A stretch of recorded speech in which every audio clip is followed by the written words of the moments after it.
Welcome to another round of the Founders Games. We are so excited to have this pretty awesome panel here for the software and the SaaS section. So we've got three pretty awesome people. Tomas, he's the managing partner at Funding Box Deep Tech Fund. Hey, Tomas, how are you? Hi, I'm good. Happy to be here and looking forward to great pitches. Awesome. All right, next we've got Patrick, founder and managing partner of ETF Partners. How are you, sir? I'm good, thank you. Though you're making me feel underdressed. Next time I'll have a hat. I'm sending out hats to all participants. We got to write that down. Well, thank you for coming. And last but not least, we've got Niklas, head of startups and network at the Austrian Angel Investors Association. And he's helped us out on another panel today so far. So thank you again for being here, Niklas. How are you? Hi, guys. Glad to be here. Glad to get to know you. Let's get it started. Awesome. All right. And just reminding you guys of the rules. Each startup has about 3 minutes to present their company with a video that they've prepared beforehand. So once we show that video, we're going to open it up for any questions that the jury may have. We'll cap that out at 4 or 5 minutes, and then we'll move on to the next startup.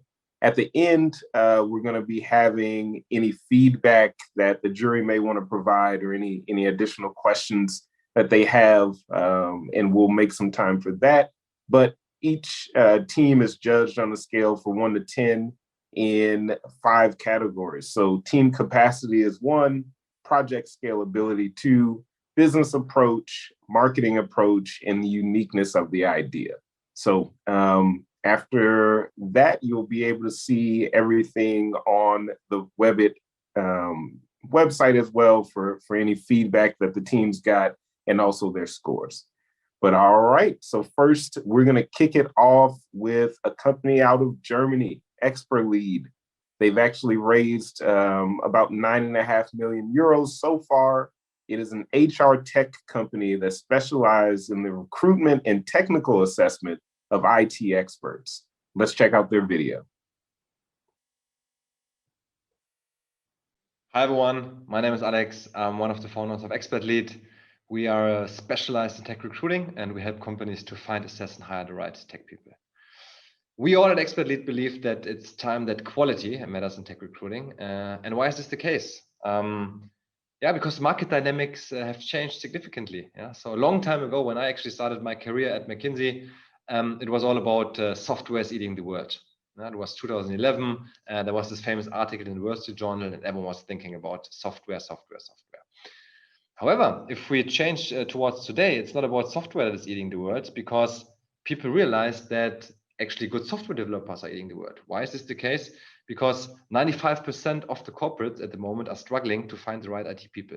Yeah? And without IT people, there's no software being developed. Yeah? So in the end, there's a big discrepancy between what companies need with regards to software development capabilities and what the market is offering. Yeah? And we here at expertlead are there to solve this issue. Yeah? So we, as I mentioned, help businesses to find, assess, and hire the right tech people. How do we do it? We have 2 pillars. Number 1 is our technology. So we build software that automates the whole recruiting process from A to Z. And number 2, we build a global community of vetted tech talents that works for customers, but also helps us to assess the tech skills of potential new joiners into the community.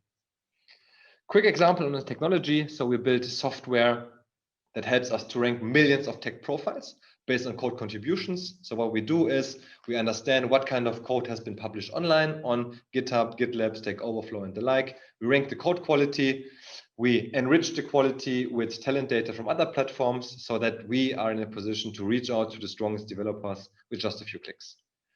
Then our community is able to conduct in-depth tech assessments. So whenever someone wants to join our community, we pair them up with an existing community member. There's a 90 minutes live coding challenge that is being conducted. And after this coding challenge, our community rates the tech skills of a potential applicant, writes a report, assigns a score. The very strong guys are accepted into the community and can work for our customers in the end. Yeah, talking about our customers, yeah, they like our approach. Yeah, so what we do see is that we have many different customers across industries with different sizes, but most importantly, we see that our customers are super satisfied. So we have a positive NPS score of 50 plus, and that makes us obviously very proud, and was one of the reasons why we could grow significantly this year. So what we saw is we could quadruple our top line. We still have the feeling we're just getting started. So we have a lot of interesting growth levers in the pipeline. So we are talking about new markets, new segments. Our technology is being brought to the next level. We're building joint ventures. We actually just launched this year a joint venture with the Volkswagen Group, and yeah, we're all ready and excited to scale further. Yeah, our team is in place. We're currently roughly 100 people at expertlead, and we're hungry to grow further. So if there are any questions, let us know afterwards. Thanks for listening. Bye bye. Awesome. Well, we actually have Alexander here with us on the call. So does anyone have questions for Alexander and expertlead? Hi, I'm happy to start. So Alexander, can you say a few words about your business model? So at which moment you are charging your customers and how it's structured? So this will be the first question. And the second, somehow connected with this, if yes, then how you are incentivizing your community to deliver the good quality job? Yeah, business model, it's purely success and commission based. So whenever our talents work for the customers, then we get a certain commission. For a freelance project, it's a percentage share of the project. For a permanent hire, it's a percentage share of the yearly salary. Everything fully success based. So no costs for the customers in case we don't supply the right candidates. On the second question, on the incentivation for the community to deliver high quality, we have lots of different measures in place. So everyone who made it into the community because he passed the peer-to-peer assessment, he knows that his tech skills are constantly being evaluated. So every year they need to do another test, and they know that for every project they have been placed, we ask the customers for feedback about the satisfactory level with the freelancer. So there's a constant evaluation, and people know if quality standards are not met, then we need to offboard them off the community. But the question was rather different. Are you paying somehow your community members for doing the assessment? Yeah. The assessments. Yeah. Yeah. So the assessment, yeah, indeed. Yeah. So the community is a very vital part for the whole assessment. So we believe that the crowd intelligence of the community is the entity that can, at scale, really assess who has good tech capabilities. So what we do is all the community members are freelancers. They work on projects, right? Normally a project is 3 months, 6 months, and then they have 1 or 2 weeks of break until the next project starts. Sometimes they only work 4 out of 5 days, and then they have 1 spare day. What our freelancers like to do is, in this spare time, earn extra money. So there's one key incentivation is we pay them to do the interviews. Funny enough is that the euro amount we need to pay for the interviews is much less than the euro amount we would need to pay for customer projects. Why is this the case? Because there's a second incentivation, which is community recognition. So we have this elite community where only selected people are being accepted. And if you manage to be in this elite community, the senior guy who is now in charge of accepting new members, it gives you even more credibility. And this is something that the guys in our network like a lot. There are a lot of community events where we meet with these people online, offline. There are a lot of knowledge exchange sessions. And of course, people would like to be in these sessions perceived as experts. And if they're one of the interviewers, they are, so to say, senior guys. Excellent. Thank you, Alexander. Very, very interesting concept, and I like it. You know, I don't have any influence. I'm just saying I like it. Can I ask, where's the constraint in your system? Is it finding great developers, or is it acquiring commercial customers? It's a little bit the chicken egg thing, actually. Yeah. So we have the software. We can onboard new guys within 48 hours easily. Because we screen in a few seconds 50 million profiles, and the testing itself is only 90 minutes. However, what we don't want to do is inflate the community significantly and not giving them projects or testing purposes. Yeah, so we need to scale everything simultaneously and ensure that there's a very high utilization rate of the existing guys. No, I get that, but normally there's a constraint, and it's kind of easier to get, say, developers than it is end customers, or vice versa. So I'm just wondering. It's in the early days, the company exists for years. Let's say the first half of the company life, it was definitely the talent side. Okay. Now, due to the solutions that we're having, it's now definitely the client side, so to say, because customers need some education to understand how important the quality aspect is. It's not about a CV forwarding, it's about really understanding it makes sense to invest more money into a very senior tested guy versus into a regular guy. Yeah, and I'm hearing it's telling them that it's a community, not a platform. But then how can maybe you can explain how you're acquiring new customers? Yeah. So how do we acquire new customers? I mean, we do it with multiple channels. We have inbound channels, we have outbound channels. Clearly, the much stronger one is the inbound channel, because we're a rather young company. We need to set up our sales teams, and we have rather long sales cycles, because we're talking about project volumes that are 6 digits, right? It's like a couple of months, a couple of IT guys are rather expensive, and you don't close them in a cold calling. So the inbound channel is super strong from us. You've seen the slides, that's 50 plus NPS. So the customers that work with us, that see the difference from the quality screening, they love what we do. They refer us, they come back very often. The challenge is to bring in new guys, because it's just a long sales cycle. Yeah, but here it's a manual thing. The more sales guys we have, the more traction we can get. And then the big hockey stick traction is coming from the referrals and from the repeated customers. Excellent. Well, thank you, Alexander. And remember, guys, if there's any additional questions or comments, we'll be able to dive in for another 5 to 10 minutes at the end of this. But great presentation, and thank you again. Next up, we have TakeTask from Poland. So they've finished in round A. They've done 2 million euros. TakeTask is a no-code enterprise platform for automating the distribution of tasks for employees in multiple locations. Let's check out their video.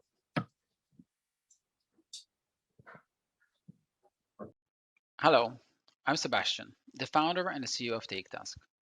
I am a serial entrepreneur, and for over 20 years, I have been running a market research agency, helping different corporations, mostly retailers and producers, audit execution of their tasks in the field. Marek joined me with his 14-year experience as a founder and a CTO in telecommunication startups and software houses. The problem we decided to address is a lack of good execution and quality assurance systems specifically for remote workers. TakeTask solves this problem, and by using photo and video recording, GPS and timestamp, as well as AI verification, the quality of tasks, execution, and monitoring is very high. TakeTask is a scalable no-code platform that allows remote monitoring, reporting, and management of business tasks on a large scale for complex operations involving deskless workers on a shop floor, in a factory, or in the field in any industry. Here are some examples of TakeTask at work. Retailers use it to check promotional displays or to monitor food safety standards. And for all tasks, employees receive clear and quick feedback from managers, wherever they may be. It is also used in other ways. For example, our global client Shell uses our AI to track competitor prices in real time. And the Polish government is even using our product to monitor mandatory COVID home quarantine. Our business model is very simple. We make money by charging a monthly fee based on the number of users and the chosen plan, plus Azure cloud cost. The implementation time can be just 2 days, and the system is sold in a white label model. We first validated our direct approach in Poland, and now we started to scale internationally with first clients in other countries.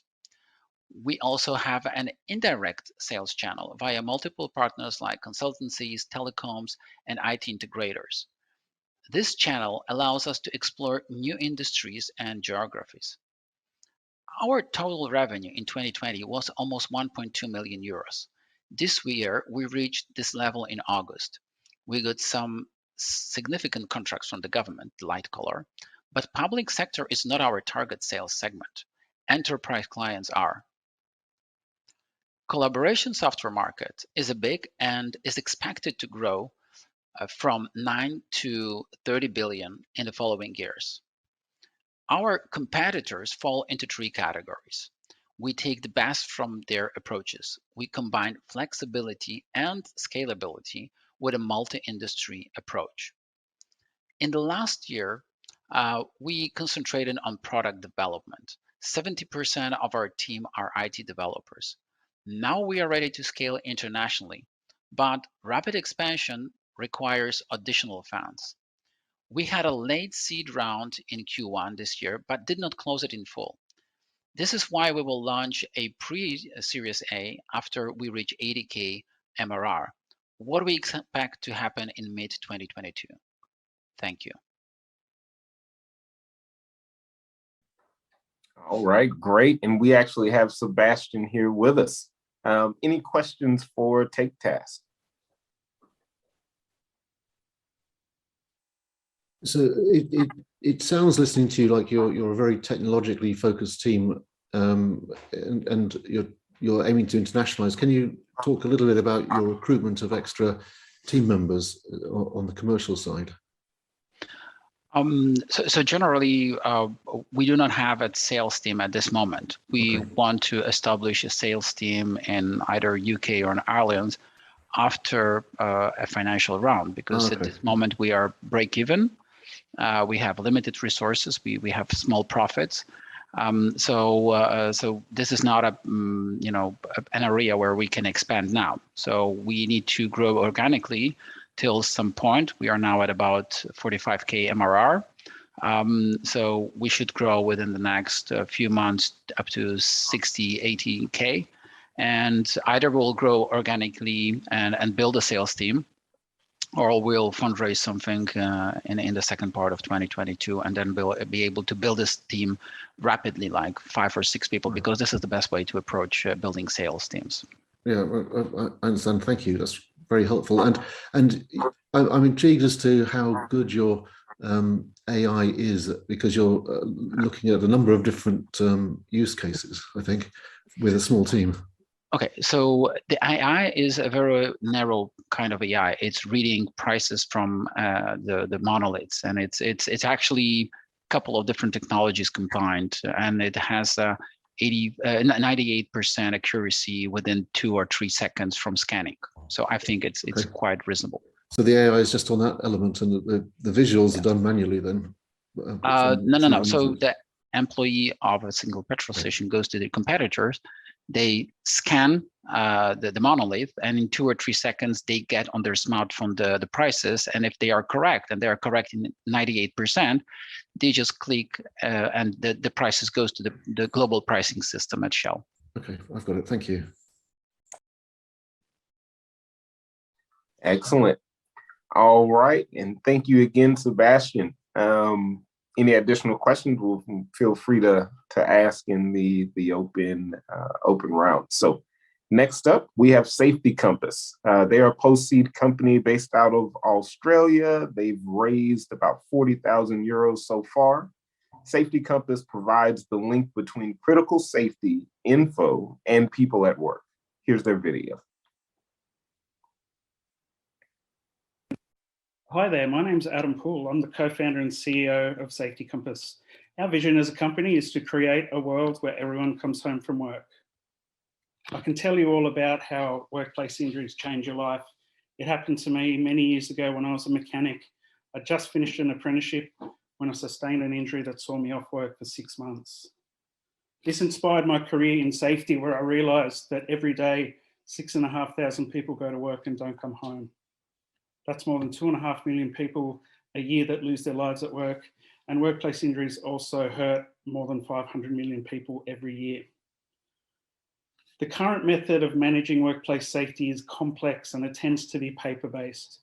People come to work and need to navigate systems, registers, manifests, and all sorts of information that's designed to keep them safe at work, but it's not working. With Safety Compass, we provide the link between that information and the people who need it most. We geotag safety information and then push notifications through to people when they come to work, when they're about to enter a dangerous area. With our augmented reality view, it's just a matter of pointing your phone at a work area and having that detailed safety information show up straight onto your device. With hazard detail, including images, hazard categories, free text, hyperlinks, and up to 10 PDFs, you can ensure people at work have instant access to everything they need to know to keep safe at work. All we ask in return is that people acknowledge that they understand the information presented, which we log as a metric in our backend.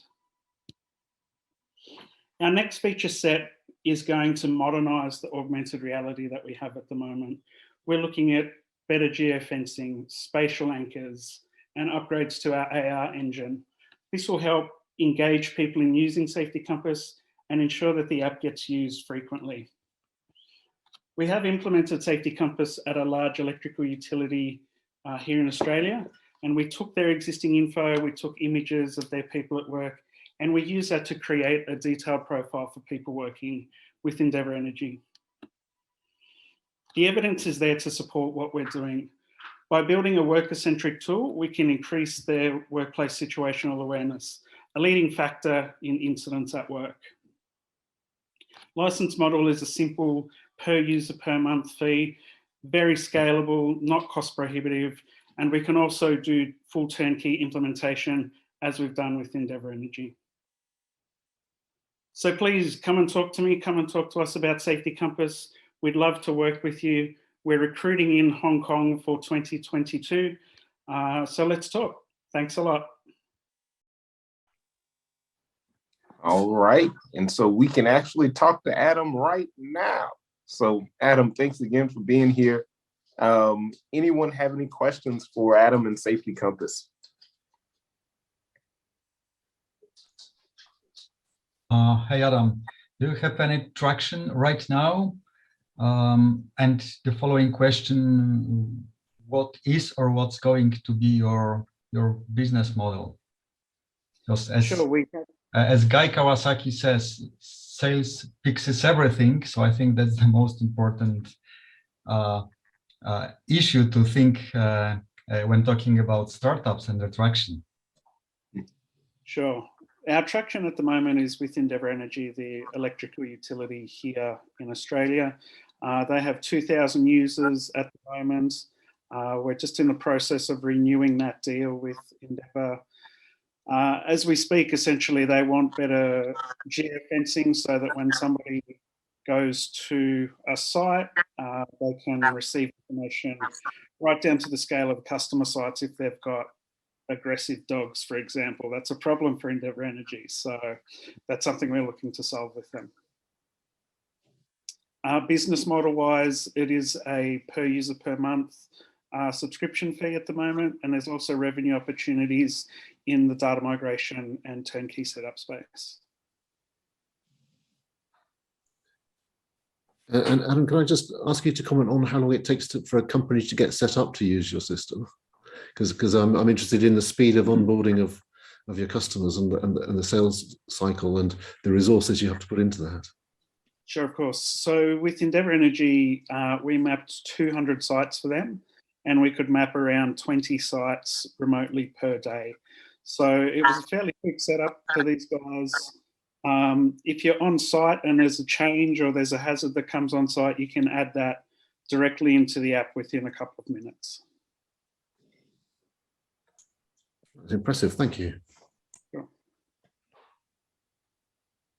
Excellent. Well, next up, we actually have Unmanned Systems. So from Bulgaria, they're a pre-seed company. Unmanned Systems is an air traffic management solution for drone operations. Let's check out their video.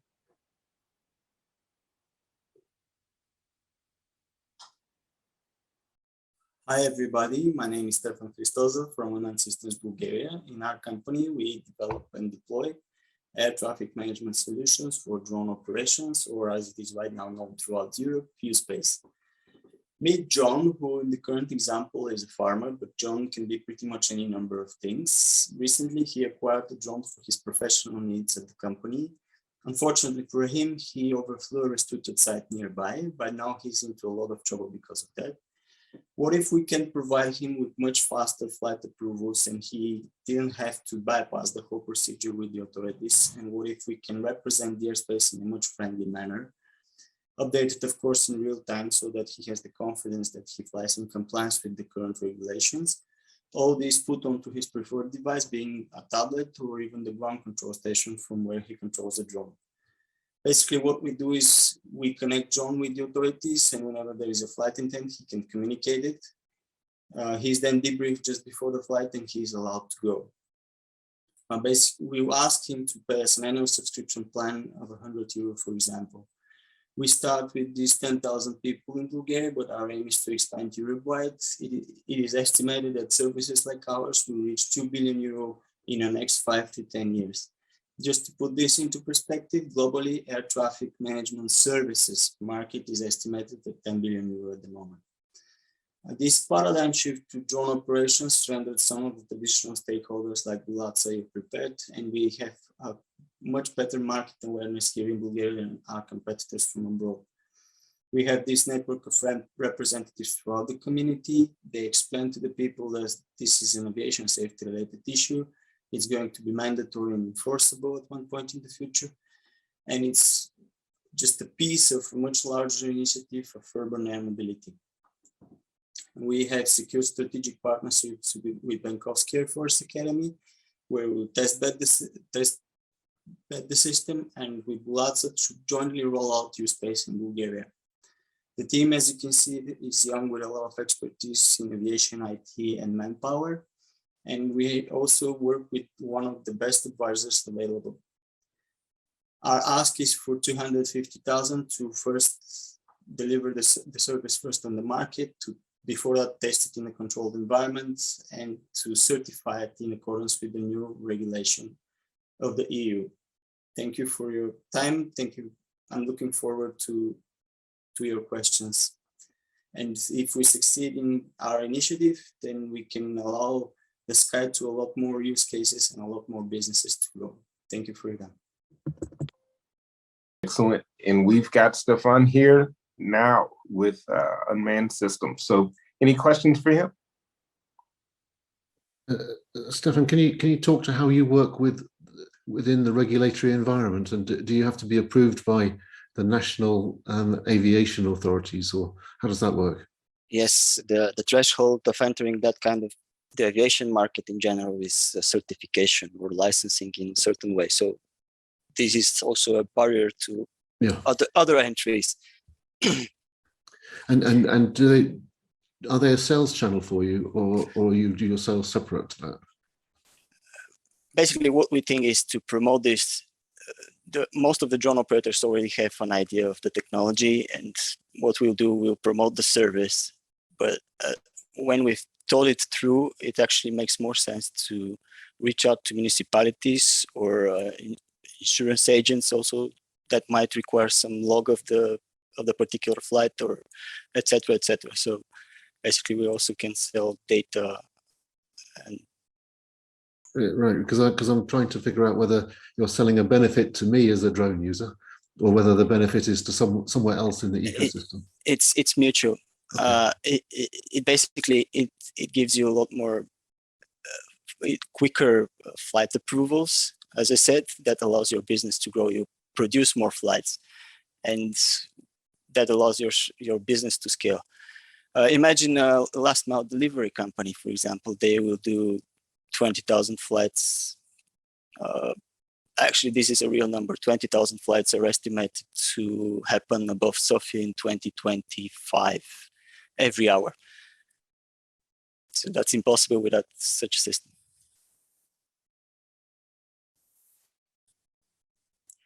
Thank you. Does your system also support the real-time collision prevention of different drones flying in the space? Yes, thank you for that question. Let's make it one step at a time. Right now, what we'll do is simply deliver the most recent maps of no drone zones, for example, a registration mechanism for all the operators. And once we can actually reach out to dynamic deconfliction, then we can talk of your question. Okay, thank you. And maybe one final question then. If you're thinking about going outside of your home market, how big a challenge is that, given there's different national regulators? Yeah, exactly. Basically, EU is a single market. So once I am certified according to our civil aviation authority, then I can go to Ireland, I heard somewhere, or wherever. The difficult part is to expand outside the EU. Thank you. Excellent. Well, wonderful, guys. We have been able to cover 4 different pretty awesome companies, and so now it's a good time to open up the floor to the jury. And if there's any general feedback that you would like to provide, please give that now, or any specific questions that you have for any of the companies that have presented. Again, we had expertlead, the HR tech company. We had TakeTask, enterprise platform for automating the distribution of tasks for employees. We've had Safety Compass, provides the link between safety and info, or safety info and people at work. And finally, we just had Unmanned Systems. So any of those you guys want to give some generic or specific advice to? We've got about 10 minutes here that we can talk. And happy to chat. Maybe Thomas, I'll start and hand over to you if that's okay. I mean, firstly, I loved it all, and it's great to see. So thank you all, and I wish you all luck. Because you're young companies, what you'll probably notice my questions, a lot of them are focused around how you get customers, how scalable your businesses are, and so I would have loved in general to have more understanding of early adoption and how you're really thinking about that, and so I think we deduced it, but we could have heard it more clearly, honestly. So sometimes it's said that great customers make great companies, right? So hearing more about that, I think would have been great. But Thomas, maybe I'll pass over to you. Well, I've already commenting about one startup saying that sales fixes everything. I think this is the message that we, as the jury, should be sending to all of you. Hey guys, on top of building your great product, really try to start selling as soon as possible. Test if it's working. If it's not working, make a pivot, and just go forward every single day. So I would encourage you not to work in your labs for a long time on a product, and after a year or two you come up to the market and say ta-da, and then nobody wants it. So this would be the biggest disappointment, and I encourage you to test the market as soon as possible. Yes, that's something to add on. Get as much feedback as you can and ask the people around you, go out in the market and keep asking, and focus on first of all on your target persona, and then try to really get into it and get as much feedback as possible everywhere and anywhere. And if I was to add, Jonathan, one more general comment, because I mentioned it in one of my questions, is because you've all got a lot of opportunity. I think sometimes it's overwhelming to try and figure out all the options. So just simplifying everything, I think, is great. And then whilst simplifying, focusing on what the constraints are to growth, as opposed to all the things you could do. And so I think it's just a simpler way to think about the opportunity set and what's holding you back. And I know it's hard. I know you're trying to raise money at the same time as many other things, but the more you simplify, the easier everything is. Excellent. And this is absolutely great feedback. And even I'm work with and advise a couple of different startups and projects. And so I'm always learning and listening to the VCs or the private equity guys that we're working with and trying to understand what advice would they give to these projects, because, you know, this is for many people, this is a situation that they are nervous around because the founders are often the idea people. And then now they've got to go raise money and present and put together presentations, and they'll fall back onto the tech and talk about the tech, you know, because that's their baby. But it's amazing to hear this resounding advice of, hey, go find that one problem and let's paint a clear picture of you guys solving that one problem for a very specific niche or space. And how much money can you make doing that? And so that's huge. That is huge. I mean, it's there because that's the proof. And I have a question. When teams come or when projects come and present to you guys, Niklas, you know, Thomas, Patrick,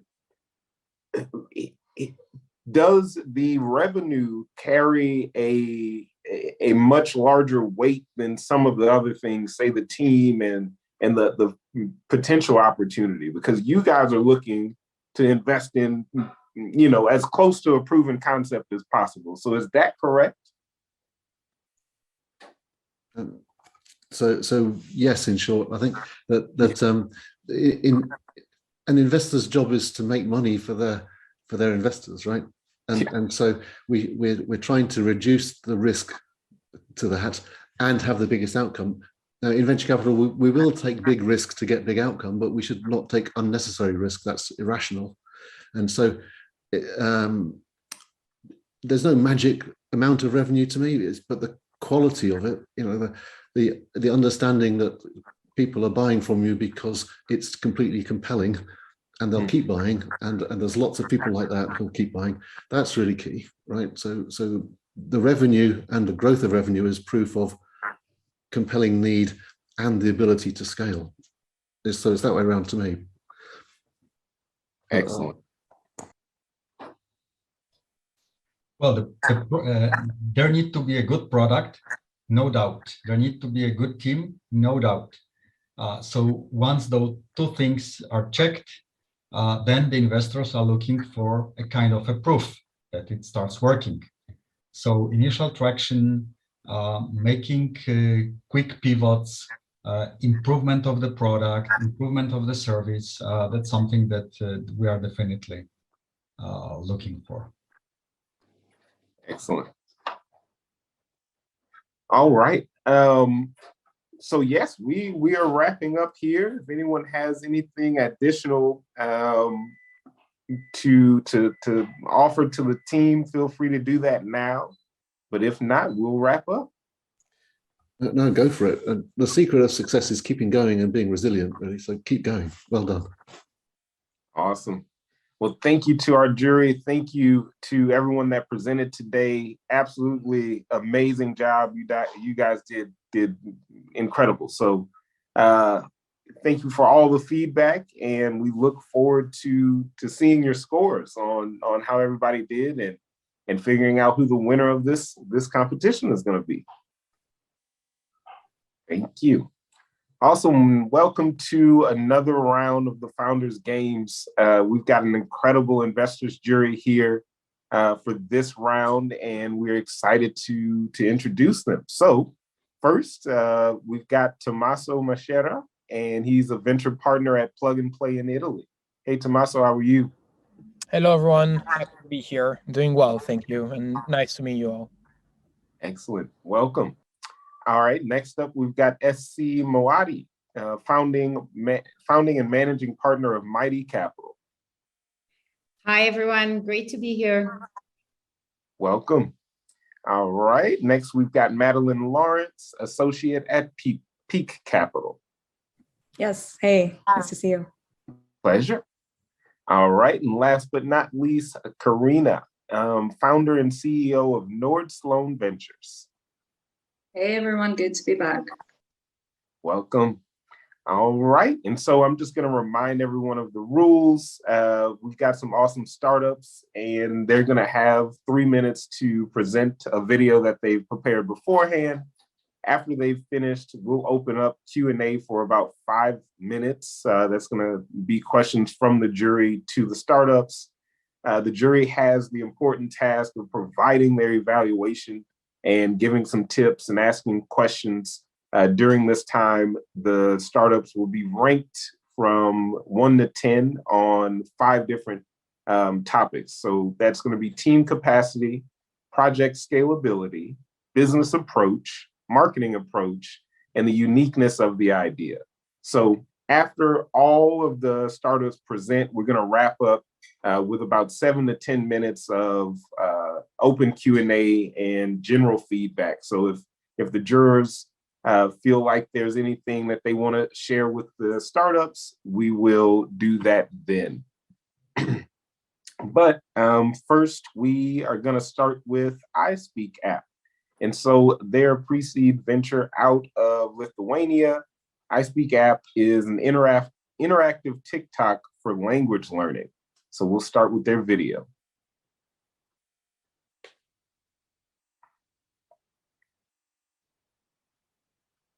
I believe that languages change lives. We're starting with English because at this moment, almost 2 billion people are trying to change their lives. But in order to try to do it with technology, they get this subpar experience that never helps them reach fluency. This is a market of almost $15 billion a year, and it's going to triple over the next 5 years. How are we solving this problem? Our solution is quite simple.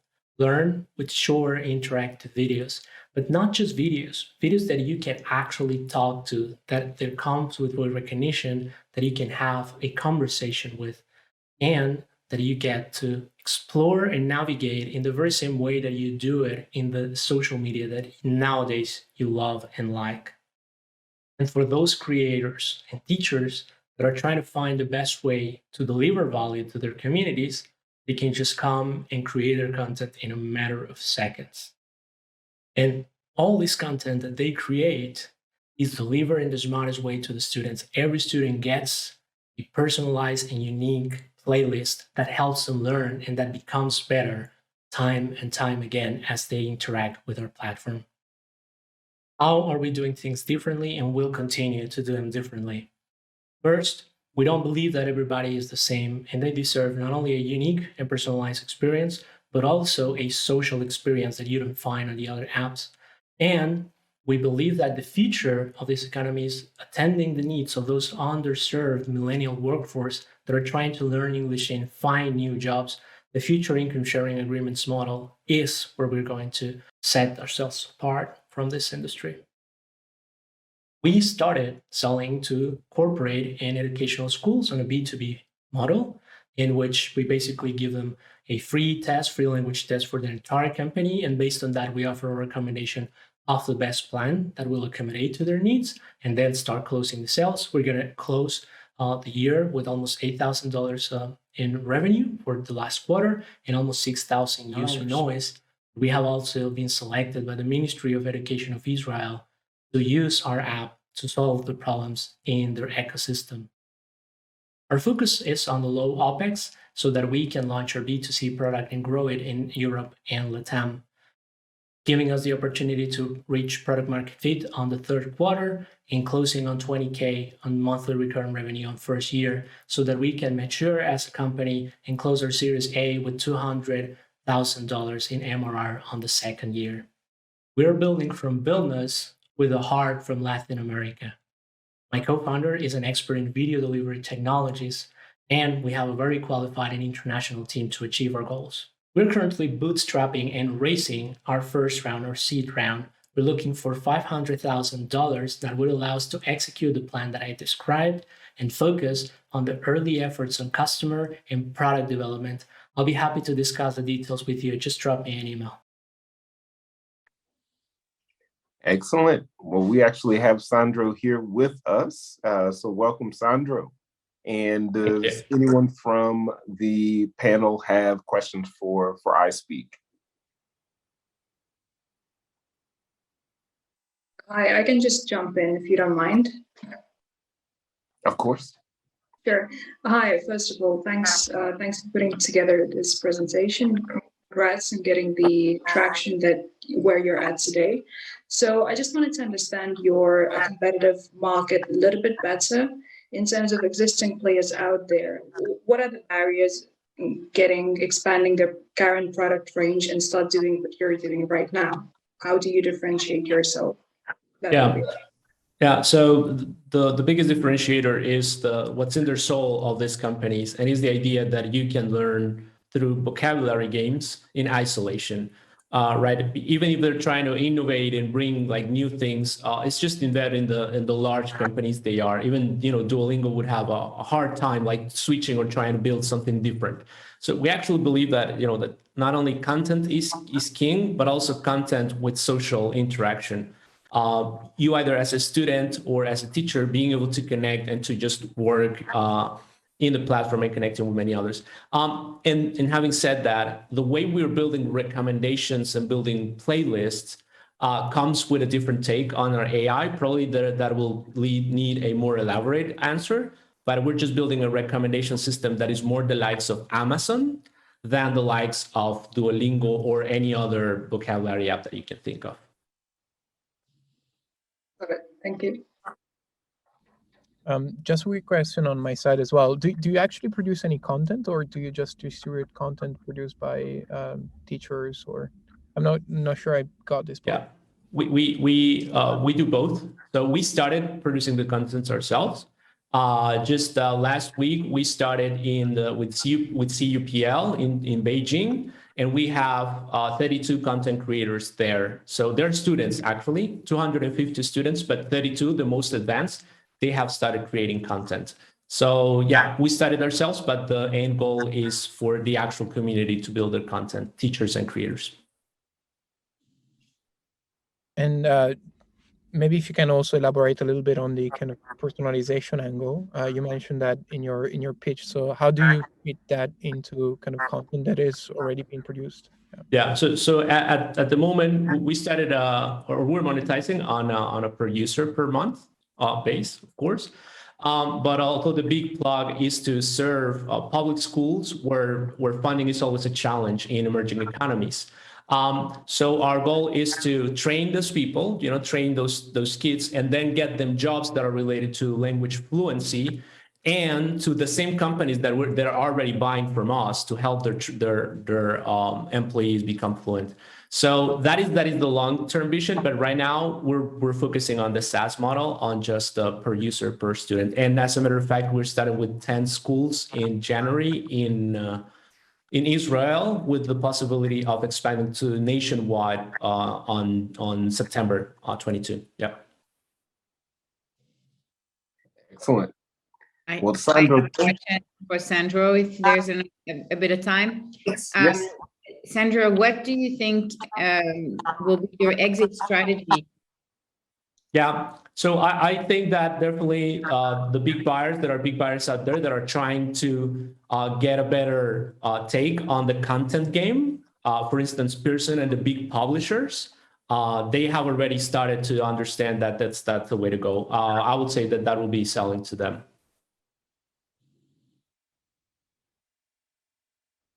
Excellent. Well, Sandro, thank you again. iSpeak sounds like an incredible platform that you have there. So looking forward to learning more. Thanks. All right. Next up, we have Offtryp, based out of Italy. They are a post-seed company that has raised 180,000 euros so far, and it's the ultimate trip personalization tool for travelers and the platform to digitalize local agencies around the world. Now we're going to see their video. Hi everyone, I'm Nicola and I'm the co-founder and CEO of Offtryp. But what is Offtryp? Offtryp is a platform where travelers are able to explore countries digitally based on their interest, choose what they wish to see, and then build an entire trip inclusive of all services using just one website. Currently, Offtryp's team is composed of 4 people. which all cover different aspects of the organizational spectrum. However, we all have one thing in common. We all love to travel. We're all travel geeks. And especially organizing a trip was when we had the idea of Offtryp. Let me dig into that. Nowadays, if you want to organize a trip, you have basically 3 options. The first one is do it yourself, which is something that takes forever. You might know it if you traveled recently, because all the information is fragmented, so it's a constant research. The second one are travel agencies, which unfortunately are not digitalized, which leads to bigger problems such as huge commissions, long waiting times, and honestly, no personalization. And last but not least, travel websites, which unfortunately as well only sell pre-made packages, which is a concept that is not sustainable for the future. I don't want to have the same trip as X different people. I want something tailored for me. So what do we have at the moment? We developed an MVP that we launched on the market a month and a half ago. And how does it work? You get into the homepage and then you select your budget, your travel dates, how the group is composed, and where you're traveling from. We then ask you to select interest, and it's very precise. It could be ancient culture, local culture, beaches, adventure, off-road, whatever. We then suggest your destination that might fit your interest. You can browse through pictures, and if you're happy with one, you just select it, you go ahead. We then ask you what type of services you're looking for, so hotels and transportation, and then you access a trip builder. So we actually show you all the things out there to see in an area based on your interests. So this is extremely personalized. You can browse through pictures, there's activities as well, and you just build up your list of things you want to see. You then proceed to pay a small fee, and you receive in the matter of hours a complete package made for you, including all the accommodations of all the trip, obviously a daily program, very precise daily program, transportation as well, so all the flights and the rentals, obviously, and activities, as I said. And if you like it, you can buy the whole trip, the whole of the services, using just one button, one click. Currently, we cover 29 destinations, but we expect to add 1 every 45 days, more or less. We actually have 4 on the pipeline at the moment. How do we make money? Our business model is composed of 2 biggest fees, which are a 9% commission fee on the clients, so it's a B2C fee, and then a 3 to 5% commission on businesses. Traction, as I said, we launched on the market at the beginning of October. We currently have more than 3,000 users, roughly 20K revenues, and we were covered by the biggest newspaper, and we were able to close deals with strategic players that I'm going to show you. So we actually have partners that cover pretty much all the services we need, and partners not only for the present, but also for the future. We also, by the way, have closed 30 DMCs, so I call them local agencies, but actually DMCs, around the 30 countries that we cover, and they're the ones taking care of, proposing the trip to the customer. So how do we want to reach scalability though? We have 2 versions and a roadmap for that. The first one is to develop a system platform that is completely autonomous for DMCs to handle and propose trips on. So that means that the more DMCs we have, the more trips we can request, and we can propose to customers, and we only supervise. The second version is obviously the automated one that I was mentioning, which might take a bit longer, and we will need to integrate APIs of the players that I've shown you before. So these are the 2 versions, and we plan on having actually both of them ready in a year, and they're both based on the current MVP. So I think now we have to go to the questions, if I'm not wrong. Excellent. Thank you. And we have Nicola here, and would love to dive in any questions that the jury has. Yeah, I can. Tradition. I'll ask the question, or did I interrupt someone? Go for it, Karina. Yeah, thank you. Did I miss the part? What are you asking for? Are you raising? Are you asking for strategic help? What is your ask? Well, first of all, thank you for the question. Ideally, actually both. So yes, we are raising, and we plan on closing around in February of 1 million. But obviously, ideally, we are not only looking for capital, we're looking for partners or venture capitals that either stick with us for the long term, and that can help us with either strategic synergies or knowledge in the sector that we're operating in. So just a quick follow-up question. Are you active in MENA region? Excuse me? Are you active in MENA region? Yeah. So we cover, obviously we're an Italian company, so we target Italian, market as first, but we do cover in MENA. We have, I think, Israel, we have Jordan that we just released. We have Oman. We're releasing Saudi Arabia as well, which is a huge hit. Apparently, we have UAE as well are coming out, and I think these are the first ones. As I said before, we plan on expanding the more as possible, and we do want to reach the position where we cover pretty much all the countries in the world, hopefully. Thank you, Madeline. Sorry, I've interrupted you. I'll hand it over. All good. Thank you. Hey, thanks for the pitch. Just a little bit curious because I mean, travel's huge, but I think we all know travel is hard, highly competitive, also very expensive, even just to for your SEO strategy.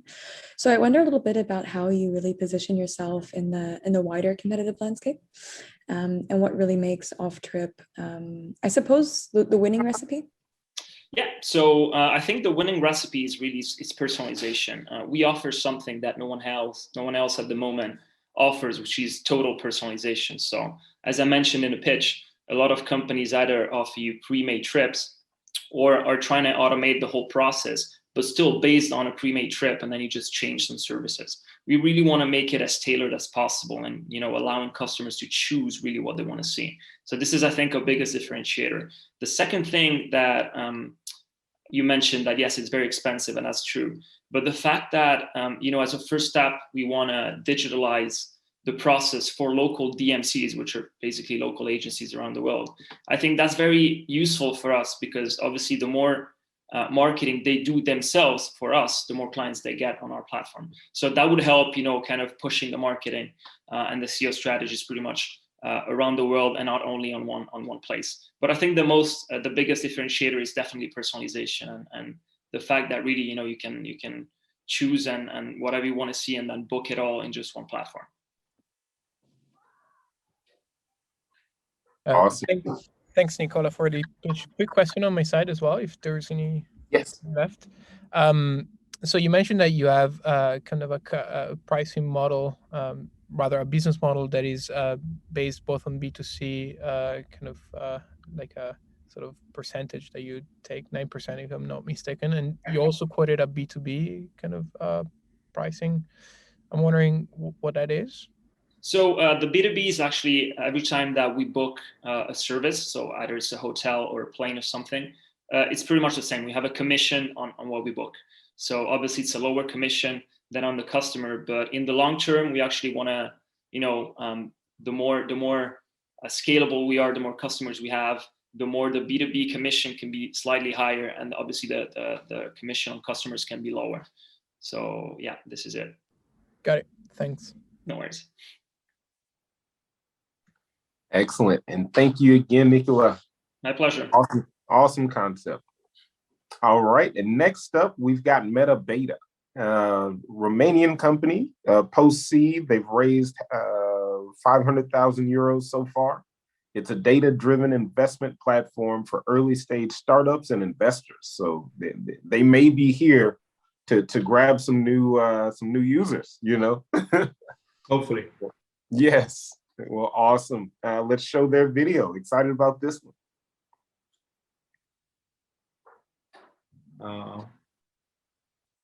You don't have to do anything. We'll play the video. Okay. Great.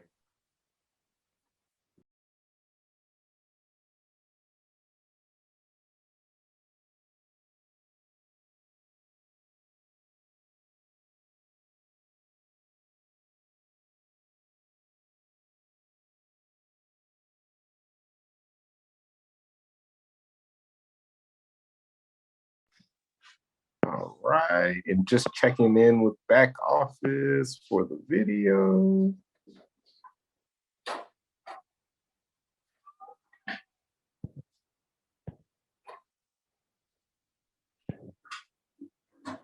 Let's see.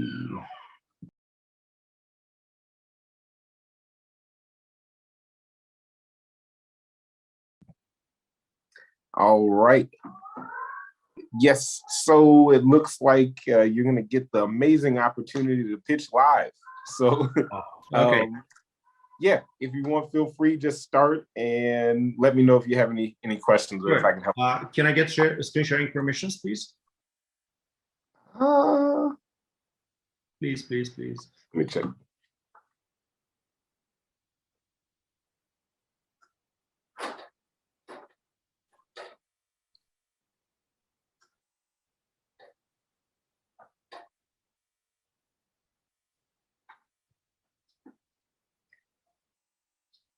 Let's see.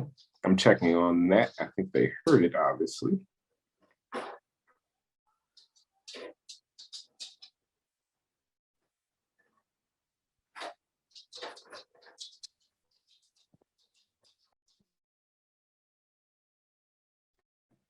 All right. Unfortunately, we can't do screen share permission. Okay.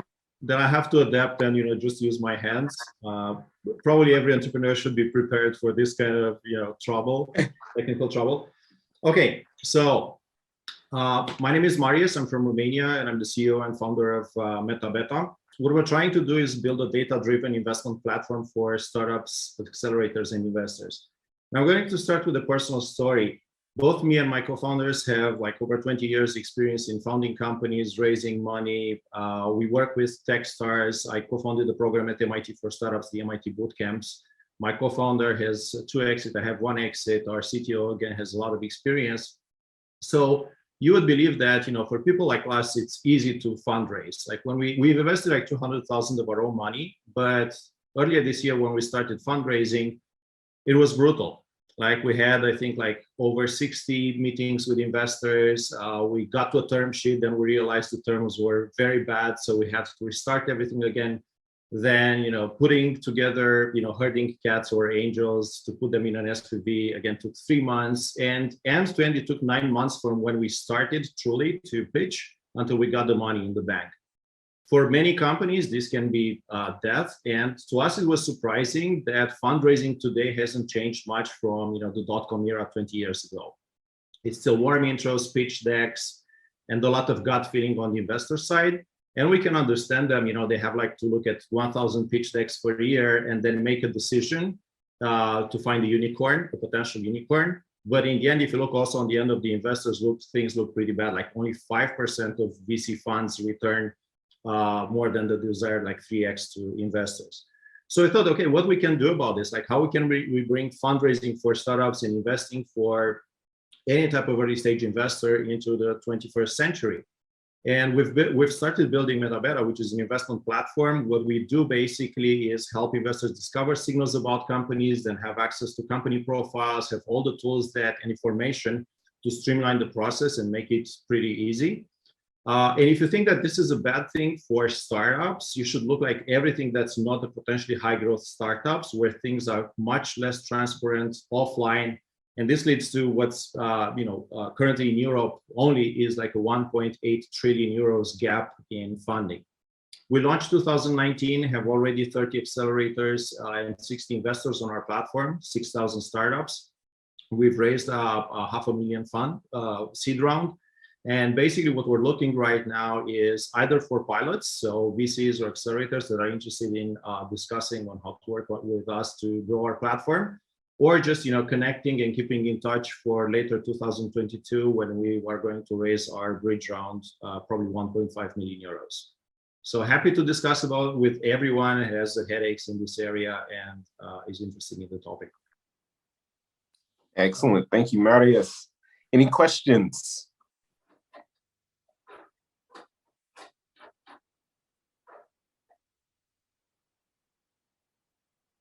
I would say that, well, first of all, thank you. I feel it's almost unfair and a certain advantage for you that you had to present yourself because we got to see you in action, which is fantastic. This is real life. Exactly. I guess what you're doing is essentially helping startups find money, and you're a startup yourself, so you should be able to help yourself quite well. It would be interesting to have a chat offline because we essentially that's what we do as well, but we do it, as you said, on a warm, more personal and technical basis. So if you work with someone who is actually in between, like accelerators are to a certain extent, then that would be quite interesting. But what's your plan in terms of these next, well, up to Series A, right? You're looking to raise Series A. So what is your plan up to then? What are you going to do? Is it the platform that you're looking to develop, or you're looking to acquire more customers? Well, we look up to acquire more customers. Like currently we have the platform. What we've realized that we were focusing a lot on workflow tools for investors initially, but right now realize that the value is actually in discovering companies. So bringing companies to investors as soon as possible, and with enough information that we can streamline their decisions. And this also helps founders on the other side. Do you have to be regulated? No. May I ask one question, just a little bit on the market size itself? I mean, it feels like now everybody and their uncle has a VC fund, of course. So there's a growing profile and market of investors and accelerators. But if I'm looking at your website, just also on the pricing page, I think it's 100 euros monthly for accelerators and 200 for venture investors. So, I mean, are you venture scale by the market size alone? Yes. So currently the business model is SaaS, and we charge a small fee to VCs and accelerators every month. But the goal is once we manage to, we might even let it for free to grow it as a marketplace, because our goal is like in the future to move to a transactional model where we charge between 2 and 4% based on transactions, so on closed deals. When we get to the critical mass for a marketplace, we're focusing right now exclusively on Europe, even if you have like legacy customers from other areas.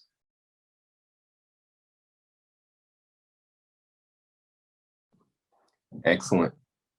Well, great. Marius, thank you very much. And sorry about the tech there, no problem. No worries.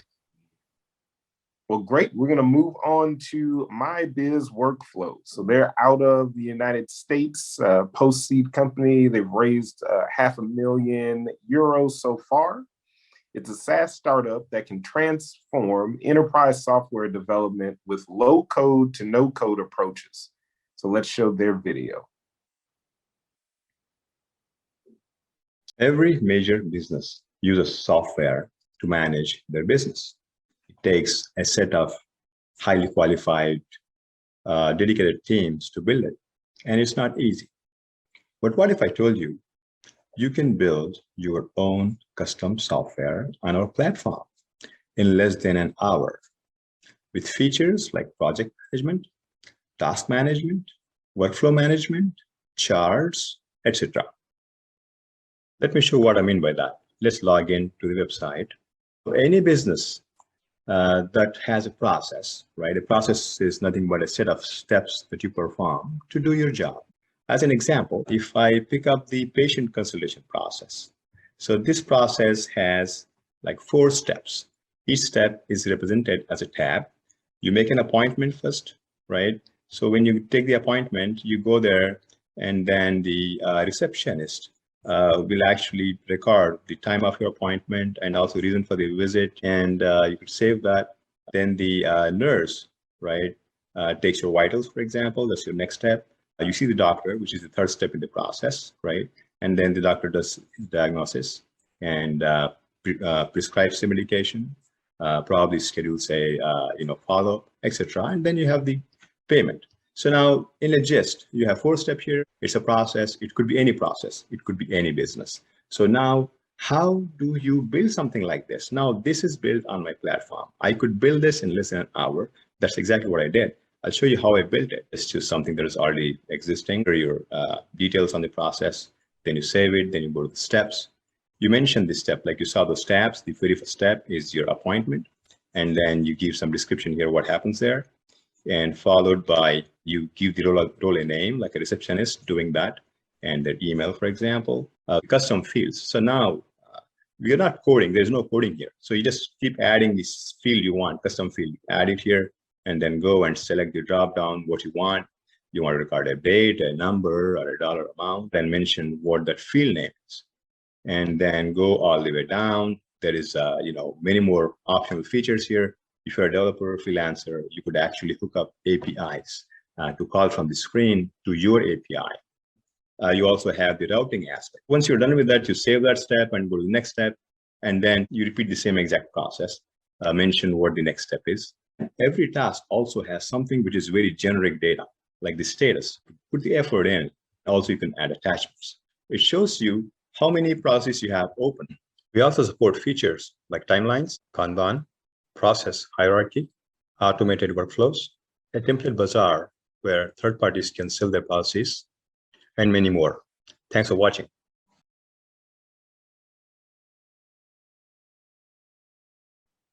Awesome. All right. We have Vasim here with us. So any major questions for him?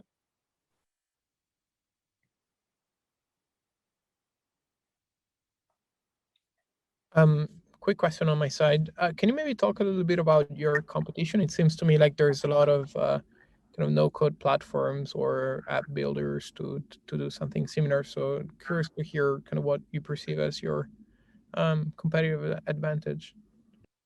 Yes, Tom. So our competitors are Monday.com, Kissflow, Trello, Jira, and also includes Salesforce. We are trying to do something that does all of the things that these big companies offer, but we are trying to do it at a very easy way that anybody can build software. It is not easy for everyone to build software, but my promise here is that you should be able to build software if you can use software. And our platform allows you to do that. It walks you through step by step how to build it. It just asks you questions. Hey, what you need? Tell me what you need. I'll give it to you. So that's what we're doing. And our business model, of course, is we have 3 different business models. One is B2C. Clients, direct customers can actually use the platform on a monthly subscription basis.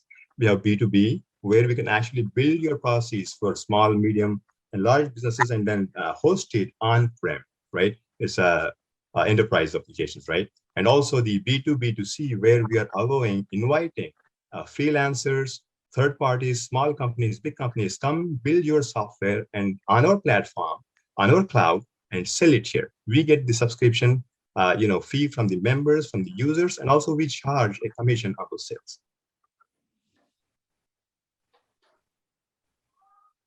Thanks. All right. Any other questions? A little bit. Thanks for the pitch. I'm on your website right now. It seems like MyBiz workflow is a super general, or at least how you're sort of positioning it, very general. So any sort of business that has processes can use it to digitize them in a no or low code manner. Which is very cool, but I can imagine, especially when it comes to more targeted acquisition, you need to have a sharper definition potentially of what businesses really work with MyBiz workflow, or maybe there's steeper competition in some business segments from other more dedicated or vertical tools. How do you do your segmentation, and where do you see sort of the strongest market fit? So thanks for the question. Yes, we are very horizontal. I am in the IT industry as a software engineer myself, doing it for like 24 plus years. And I see the problems faced by all these companies to build software. And it is an extremely harder thing to do something as generic as I said I'm doing. Having said that, the industries like finance and a lot of other industries actually do use a lot of processes. Enterprise, corporate culture is all about processes and all of these different things that people do as big teams. So we are targeting towards those big, large companies to kind of, have their software processes. I mean, sometimes, not a lot of times actually, they do not digitize all the processes. There are a lot of manual processes, stuff like that. So we are coming in saying that, hey, you could build for at a very low cost and very faster pace. So this is going to help them, right? But then for your question, not a real target as as such, but then we're horizontal. But then the strength it has is going to help everyone. And of course, we are also trying to get in small businesses, because the biggest problem for small business to have their software is they don't have $1 million to invest to get a software that works for them. So we take their input and then try to kind of make sure that they get something which is very custom. We help them actually to kind of have their process in place and then kind of define and also refine, and then they do it on our platform. Excellent. Well, thank you, Vasim. And remember, again, at the end of this is just for everybody, we will have another 5 to 10 minutes where we can ask additional questions. So if I'm moving too fast, just write those questions down. We'll be sure to get to them. All right, next up is Easy Sales. So based out of Romania, and they are also post-seed and have raised 500,000 euros. They're a pure SaaS solution for integration and automation of e-commerce platforms. So now we're going to check out their video. Hello, my name is Ciprian Cazacu. I'm the co-founder and CEO of Easy Sales, a great startup from Romania that tried to automate the e-commerce. Basically, we started in 2019 with our first clients that asked us to list their products on different marketplaces. And when we tried to do that, we saw that appear a lot of problems like very expensive developments to do, a lot of time to develop this, and after that, a lot of cost and time to maintain all these integrations. We think about SaaS solutions, and we saw that the market is very huge, and we have a lot of potential with that kind of solution. Basically, in the world, there are more than 20 million online shops. And we came with a solution that basically tried to automate everything and synchronize everything between online shops, marketplaces, couriers, or even billing providers, and not only. Basically, we will have everything in our platform in order to have automated and do not have repetitive work, or everything to be very easy to use. We develop keeping in mind to have a modular solution, to be in cloud, and to have a popular framework in order to be very easily scalable and to hire very easily people, because we are using popular frameworks. After that, we look why our customer love our product, and we saw that basically 80% of our customer list their products in less than 20 minutes. And it's a very intuitive platform, and they help a lot users of our platform to list their products in other countries, because we have also automatic translations. Now we have a good reactions. We are currently have an average revenue, recurrent revenue at 250,000 K. And we list more than 4.5 million products on different marketplaces. We are present in Hungary, Romania, and Bulgaria right now, and we are looking forward, starting with next year, to expand in popular markets like US, UK, or even Australia and New Zealand, and in the end, going globally. We realize all of this with our great team. At the beginning of this year, we were 7 people. Now we are 15, and we are continuously hiring and developing our team and our customer bases. Thank you all. We are Easy Sales, and we want to automate e-commerce globally and be a very easily sales channel. Thank you. Awesome. Thank you. And we've got Ciprian here with us. We've got time for 1 to 2 questions, and then we'll open it up to the open Q&A.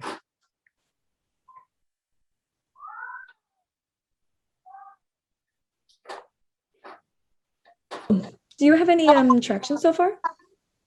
Yes, till now we have more than 360 clients. We have a revenue now, an annual recurring revenue of more than 250,000 K. Till the end of the year, probably we'll have 300,000 K annual recurring revenue. It's a SaaS, typical SaaS platform, plug and play platform. It's very easy to use. I don't know. Yeah, and what is sort of the North Star metric that you're looking at right now to understand that you're doing the right thing? Sorry, please repeat. What would be sort of the North Star metric that you look at right now? We are looking to have another round of investment next year in order to expand on New Zealand, Australia, US, and UK. We start right now with some leads from Australia. We have more than 7 leads now, and we are building with them their local configuration in order to start selling there. And in the same way, we'll go to the market, to the other markets, to UK and US. So we'll seek for partners in order to expand globally with our product, because now it's validated in Romania, Hungary, and Bulgaria. Mm-hmm. Excellent. All right. Well, that has been Easy Sales, and I want to open up this time now because that was the last startup that's going to present in this session. So we want to open this up for any feedback from the jury. And I've seen over the last couple of sessions that this has been a really good time to give some great feedback to these startups and ask any specific questions. So I'll open that up, and then we'll wrap up here in the next 4 or 5 minutes.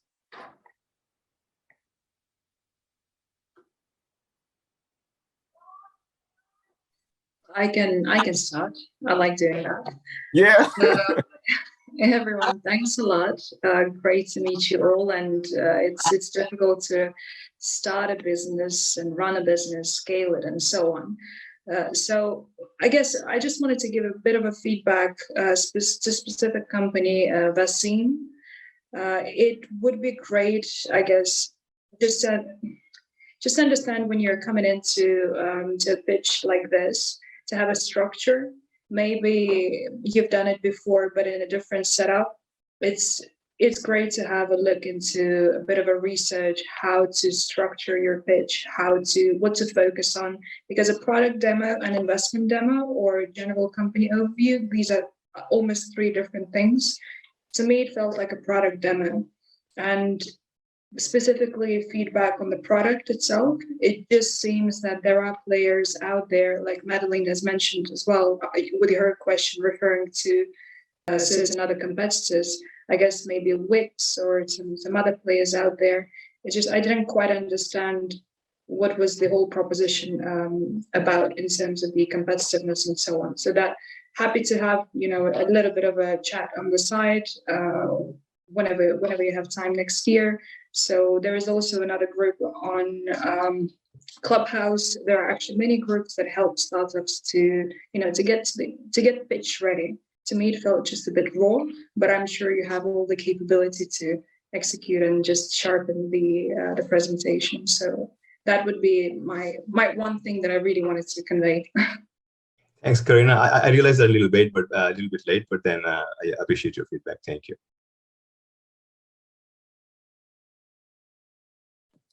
Excellent. Anyone else from the jury want to leave some parting words? Maybe a quick word to Offtryp, if you're still on the line. Yeah. I really appreciated the pitch. Yeah, I really appreciated the pitch. And I think sort of there's a lot in travel. And I think personalization is still true personalization, and true really dynamic personalization in travel is one of the last, I think, frontiers of travel that people have not figured out. Just as a background on where I'm speaking from, we're headquartered in Amsterdam, and we're fully funded by founders. And most of our LPs actually come from the travel space, including, for example, the founders of Booking.com. So it's a space that we know, love, and see a lot of. But that also means that I think we're maybe a little bit more jaded, I think, when we're looking at travel propositions. And we see a lot that promise personalization or that promise dynamic travel. And of course, when we have one of the biggest travel companies in the world is our LP, or the founders of the biggest travel company in the world is our LPs, that's definitely been on their roadmap too, is personalization and dynamic travel. So to my ears, I'm like, hey, I would love this if it works, because I'm still looking for one that works. But it's hard for me to believe that you've just figured it out when there's so many people in the market and so much money and so many great brains who have tried to do so. So maybe there's an element of demonstration or something that I can build more credibility in the fact that you figured it out when all these other companies have not. Of course. So first of all, yeah, thank you for the point. I think the same. There's a lot of, we've seen as well, we studied our competitors. We've seen there's a lot of players kind of promising the same thing. But we've seen that there's one thing that is lacking pretty much everywhere, is that it's content. So all of them, it takes a lot of time. We started Offtryp in 2019, and it took us 2 years to develop the database that we have at the moment, because it has been done by experts, because it has been done extremely selectively. And I think that is kind of the core of the personalized business of the future. In the end, I mean, it's a step-by-step process. I mean, it's impossible for us to say, in 2 months we'll have everything ready and everything is going to be working, perfectly, because it's just not how it is. But it is a step-by-step process that is actually, I don't see it like so hard as you explained. And for the big players, yes, they have it on their radar, but I think it's much, much harder for a big player to do it, for the simple reason that if they want to expand somewhere else, it means that they're stepping on someone else's toes, and they're stepping on big toes, not just small ones. So if Booking.com wants to do something like that, they have to go against TripAdvisor, and they have to go against Skyscanner, against Amadeus, or against whatnot. So for them, I think it might be a bit harder because it changes a lot. From our perspective, it's actually not that hard. We start, as I said before, by digitalizing local agencies around the world, and that is already a big step. And then just on that offer, which is what we have at the moment, if you integrate hotels, if you integrate flights, which is something super easy to do, you're able to already, personalize it to an extent where it's not yet automated, but it's still much, much, much more advanced than everything else that's on the market. And then from there on, it's actually, again, I don't see it as that hard. Obviously, probably there's plenty of things that we do not know. I mean, I do not have I'm not arrogant enough to say that I know everything, which is impossible. But on our vision, is not that hard, and I'll be happy to explain that more in detail if you want. I don't want to take everyone's time here. So. Excellent. Well, thank you for that. At that point, we'll wrap up here and then move on to the next session. But I wanted to thank all of you for participating today. Absolutely great presentations. So iSpeak, Offtryp, Metabeta, MyBiz Workflow, Easy Sales. So thank you guys so much for participating, as well as our jury. So thank you again. We look forward to announcing the insights and the ratings, the scores on the website later this week. And we will continue with the Founders Games. So good luck to all of you, and we hope you win. Thank you, Jonathan. Thank you very much. Thank you, everyone. Thank you.